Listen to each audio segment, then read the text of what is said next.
Awani ye o ogumari wo. Awani ye o arawe mari wo gunga fomo de origabele mari wo gunde baba. All this time, when you've been practicing these different philosophies, ideologies, doctrines, beliefs, you thought that it just stopped at the exoteric or the esoteric. You just saw it one way. You just saw it one way. Most of your religious beliefs, most of your religious doctrines, dogmas, practices, all are geared towards getting people to act right. That's the basic premise of it. Getting people to act right. You ought to be slightly insulted to think for a second that someone has to tell you how to treat another person. They even go so far as to explain hygiene to you. You know what I'm saying? Like, you know, that's part of the Islamic doctrine. They explain the process of hygiene to you. Now, the only reason someone would have to explain the process of hygiene to you if you were unhygienic by nature. And somebody had to come and say, damn, these motherfuckers don't even know how to wash themselves properly. Okay, let me explain it. A doctrine, a philosophy, a cosmology, etc. Traditional African doctrine cosmologies, they have levels of meaning. Meaning that you can not only apply it as a doctrine, a dogma, a set of ideologies and philosophies to apply to your day-to-day life in terms of morals and dogmas, right? But you can also apply it in other fields. Your book, your religious text, is an incomplete book if it does not cover all aspects of life. If your religious book doesn't cover all aspects of life, then it's incomplete. And what I mean by that is, what are the necessities of life? They're gonna say food, clothing, and shelter, right? Food, clothing, and shelter, and on top of that, goddamn acting right. But if you have food, clothing, and shelter, 9 times out of 10 you're gonna act right, right? But those are the necessities of life. Now, if your religious doctrine and dogma doesn't address how you obtain and maintain food, clothing, and shelter, that means you have to turn to something else to get that information, which means that your God didn't see fit for him to provide, him or her or it, to provide that information to you.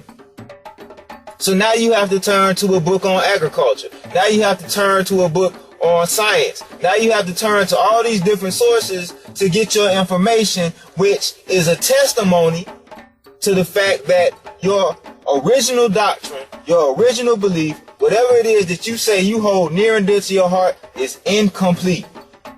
Traditional African doctrines, cosmologies, and philosophies, not only did they explain the story in an allegory or a parable that is applicable to your life, but there was also another level of meaning to it that could be applicable in other aspects necessary for life, like food, clothing, and shelter. I already broke down the Anansi the spider and how it relates to the modern day concept of string theory. The science and art of sex. The science and art of sex has applications beyond just sex. The science and art of sex is a parable, is an allegory for the creation process in general. Therefore, you can take those same algorithms, those same methodologies, those same practices that you learn in the science and art of sex to create, and you should be able to apply them in the science and art of agriculture, the science and art of engineering, anything that involves you creating. If your science and art of sex is accurate, if that is an accurate theory, then it is applicable in more than one area. Parthenogenesis. Parthenogenesis. Those stories are allegories. anytime you had a story in an African cosmology where a parthenogenesis process occurs which leads to a creation, you have to comprehend what is semen and what is seed, what is male and what is female relative to creation in general. Right? Men are energy. We are energy. If you think about it like this, the sun shoots photons to the earth. The photons that come from the earth, the photons that come from the sun seep into the earth and outgrows a plant. The sun literally seeded the earth, which is why in the 5% doctrine, they say that woman is the earth, right? And metaphorically speaking, that's an accurate assertion. Now, when you comprehend what a man is and what a woman is and how creation can take place beyond the actual physical art of sex, you also comprehend that I can impregnate your mind with an idea, because semen is nothing more than energy. And so I can impregnate your mind with a seminar as they call it, and you could literally become my son or daughter just by me articulating information to you. Now, most people don't explain the science and art of sex in that way. They merely take it to be a physical act. But African doctrines and cosmologies have applications beyond the exoteric, allegorical parable story. So all of your religious doctrines, beliefs, whatever it may be, that were derived from traditional African doctrines, at their essence, at their core, they have applications beyond just acting right. You know what I mean? Jesus was a tech. They call him a carpenter, but the word for carpenter in the Bible is tecton. Tecton could mean anything, but it has to do with application. So how you gonna be Christ-like and you not a tecton? You not applying anything. In order to be Christ-like, you gotta be a tecton. You know what I'm saying? The Muslim religion, it creates the discipline. If you actually adhere to it the way that they require you to adhere to it, it creates the discipline so that when you do your other endeavors, you have the patience and the discipline and the wherewithal to see that task through to the end. The Jewish religion, it stresses the importance of rules, laws, orders, theories, etc. Creating those abstractions as a means to have a sort of order. If you coming from the Kemetic faith, I already explained that to you. How those different stories have applications beyond the basic story. And if you prescribe to the Kemetic way of life, let me say something, man. If you prescribe to the Kemetic way of life, and you say you worship Ma'at, and the way you worship Ma'at is by chanting Ma'at, you not worshiping Ma'at. Worship Ma'at. Tell the truth. How you worshiping Ptah? By chanting Ptah. Ptah was a creator deity. Create something. Worship Ptah. Create something. That's how you worship Ptah. How you worshiping Tahuti? And you ain't doing no math. You ain't writing nothing. Tahuti was a deity of math and writing. Do some math. Worship Tahuti. So all those philosophies, all those ideologies, all those concepts that you prescribe to, be it Christianity, Judaism, Islam, Sikhism, Baha'ism, Nazism, Rosicrucianism, What else? Name some other ones. Zoroastrianism, UFOism, conspiracyism, racism, Afrofuturism, any ism, any ology, any doctrine, dogma, or philosophy should have an application, and since they all derive out of African cosmologies and philosophies, I'm telling you they do have an application beyond the mundane story. As they say, there's an app for that.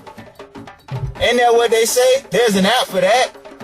There's an application for that. There's a use for that beyond the mundane story. So Christianity, there's an app for that.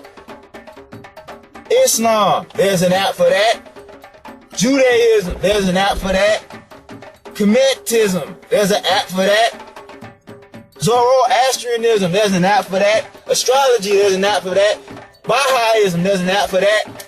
Hinduism, there's an app, there's an application, there's a use for all of these doctrines and dogmas.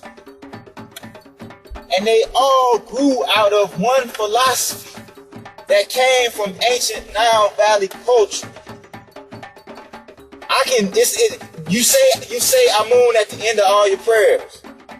So you know that there's a connection between the three major monotheistic religions and the deity Amun. You know that there's a connection. That draws you in right there. The whole part of the introduction in the book, The Science of Science and the Science and Sciences, was explaining to you how the Far East religions or Far East philosophies, be it Hinduism or Buddhism, etc., grew out of the Memphite theology. You know what I'm saying? What they call Gnosticism grew out of the Hermetic philosophy. Right? What they call astrology, that grew out of the Heliopolis philosophy. So now you take every philosophy on this planet back to Egypt, and you see 4 basic schools of thought where all of these philosophies grew out of. Heliopolis, Thebes, Memphis, and Hermopolis. Now, even when you get back to Egypt, even that had become fragmented, because those 4 grew out of one that was the source of those 4. And you can see it when you analyze those 4 philosophies, because you see how each deity in those philosophies flows into the other deity. Like, okay, let me start with Hermopolis, right? That's where the concept of the Abdal, they call it the Kaminu, come in at. The 8 Abdal. This is where your Gnostic ideas stem from. So they say Nunet, He, Ke, Amun, and Amunet, right? And they say out of Nun rose who? Ptah. Now you're in your Memphite. Now you're in your Memphite philosophy, right? And in the Memphite philosophy, Ptah was married to Sekhmet, and he gave birth to Atum, right? Now you're in your what? Your Heliopolis philosophy and the Ennead, because Atum, they called him Nefertum when he was in Memphis, and when he grew up, he became Atum or Atum Re, right? And Atum Re gave birth to the 9 Ennead, or what they call Sejet. You know what I'm saying? They also call them the Pauti, right? Who are they? Geb, Nut, Shu, Tef, Nut, Asar, Set, Nebhet, and Satut, right? But even past that, once you get into the Thebes philosophy,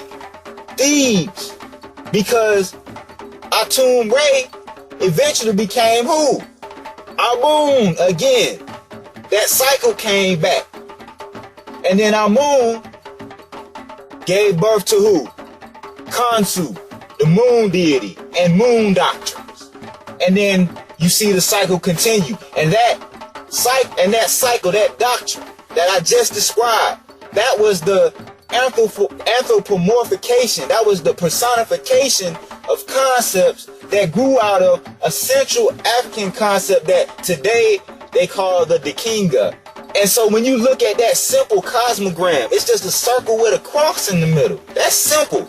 But each point on that circle gave birth to every philosophy on this planet. And I'm telling you that that circle had applications beyond just acting right. So there is an application, there is an app for your doctrine, no matter what it may be. But the most powerful doctrine is the root doctrine that grew out of Africa.